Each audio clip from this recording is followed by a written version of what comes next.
and welcome back to Mike Builds a Paddleboard. This is the second part of episode 3, and just to let you know, I cut it down a bit to keep the runtime under control, so making the bottom panel will be in the next video instead. I hope you're not too disappointed.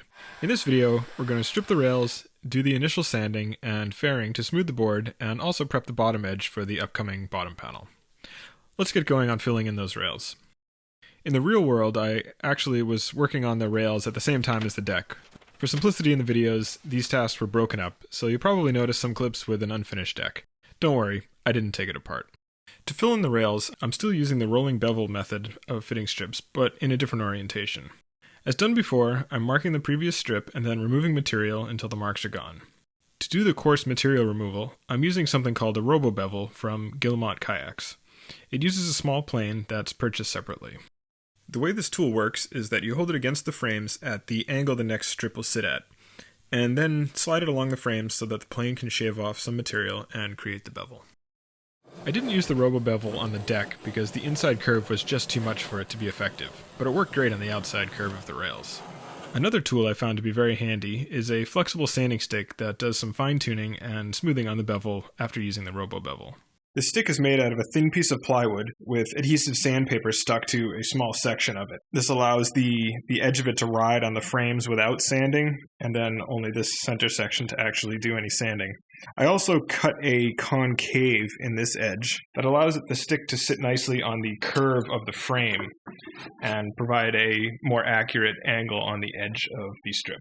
So what I'm going to do at this point is just push this up against the edge of the strip and flat against the frames, and then push it back and forth, start sanding the edge. Now the key to this is to continually check and see where that pencil mark is, if it's disappeared or not. Using a combination of the Robobevel, sanding stick, and the occasional shoulder plane, the majority of the strip was made to fit tightly against the previous strip, but the ends of the board provided some additional challenges. To create the twist necessary at the front of the board, a heat gun was used to warm the wood and allow it to twist further and hold that shape permanently. The same method was used at the sharp curve at the back of the board, combined with a lot of adjusting and test fitting to get the strips to conform to this area. This was probably the most challenging part of the build to fit properly, and it had to be repeated many times over. It never got easier. Now that I have the rolling bevel done on this strip, I need to address a little problem. Now the problem is that the rail area of the board up here is much longer than the rail area farther back. And I don't want all of the strips on the rail to have like an upswing at the front of the board. I'd rather have them more straight. Now to deal with this, what I've done is cut a few wedge strips. They're about 40 inches long, about 1/8 of an inch thick on one end, and basically tapered down to nothing at the other end. And what I'm going to do is put one of these in between several of the strips along the way as I move down the rail. The difference in length of the rail from here to farther back is about 1 inch. So I figure if I have about 8 of these, that'll make up that inch, and I think it'll give it a much nicer look toward the front. So what I'm going to do is glue this in place, and then I will bevel the edge of this just on the forward end here so that the next full strip will sit nicely. Here's the jig used to cut the long taper for the cheater strips. It's basically the same idea as a tapering jig you might use in furniture making. Clamping the strips to the jig was a challenge because the strips are only about 1/4 inch wide at the wide end and taper down to nothing at the other end. I ended up using sacrificial tape to hold the strip to the jig before running it through the saw. In the end, it worked pretty well. Now at the back of the paddleboard, I'm running into a similar issue as I did in the front. In the rear, the issue is that the height is shorter than up forward, so I'm actually going to be tapering the next few strips just slightly so that they all come together nicely at the rear. To taper the rear end of the strips, I clamp both the right and left side strips together on my workbench, with the bottom edges facing up. A pencil mark was made every 6 inches or so, starting at the back of the strip and going about 3 to 4 feet toward the front. This was the length I wanted to taper. I used a block plane to shave off a bit of material between the first pencil mark and the end of the strip, then move to the next mark and continue this process at each mark. This produces a nice gentle taper and will keep the board symmetrical from side to side. With all of my strip fitting techniques figured out, it was just a matter of repeating this process until about half of each rail was complete.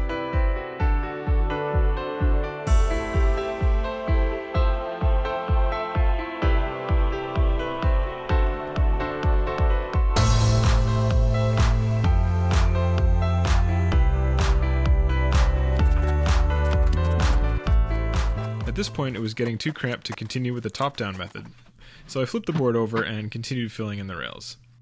It's much easier working in this orientation, but it wasn't really possible to flip the board sooner because it didn't have enough structural rigidity to stay straight without being attached to the table. With half the rails filled in, the board is pretty stiff, and I wasn't worried it would deform on its own. After some time, the rails were completely stripped. I made sure to add enough strips so that the rails extended beyond the bottom of the board. They'll be cut down so that they're flush with the bottom, but that's a task for later on. Next up, the part I've been waiting for. In most any woodworking project, there's a point where you get a reveal of what the final product is going to look like. It's often when some sort of finish is added to the wood to make the colors pop. In this case, it's planing and sanding down the board for the first time. This will reveal the clean and smooth shape of the board as it was designed to appear. The entire upper portion of the board is filled in with strips, but the outer surface is faceted, somewhat uneven, and covered with glue squeeze-out. I'm going to smooth all of this out, starting with a block plane to knock down the ridges where each strip meets. This will begin to round the shape of the board and remove most of the excess dried glue. It's critical not to remove too much material with the plane because the shape is already mostly fair and I don't want to jeopardize that. Once finished with the planing, I moved on to using a random orbital sander in a systematic pattern to further smooth and round the shape. Because this isn't intended to be the final sanding prior to fiberglassing, only coarse sandpaper was used. I'll come back to it later on with some finer paper and additional smoothing just before the fiberglassing.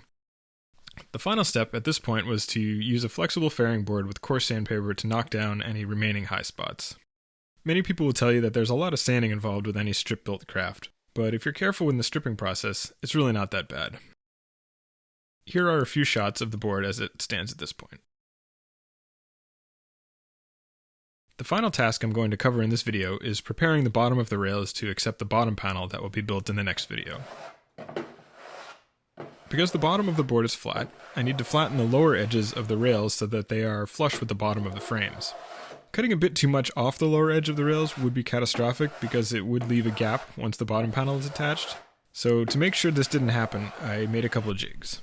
The first one uses a shoulder plane attached at a 90-degree angle to a flat board. The board rides along the frames, and the plane cuts off rail material just proud of the bottom edge.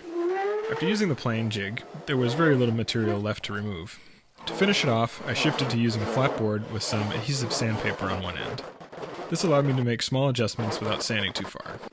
With a bit more sanding and checking of my work using a straight edge, the task was done and the board was ready for a bottom sheet. In the next episode, I'll put some cedar scraps to use and get a little creative with building the bottom sheet.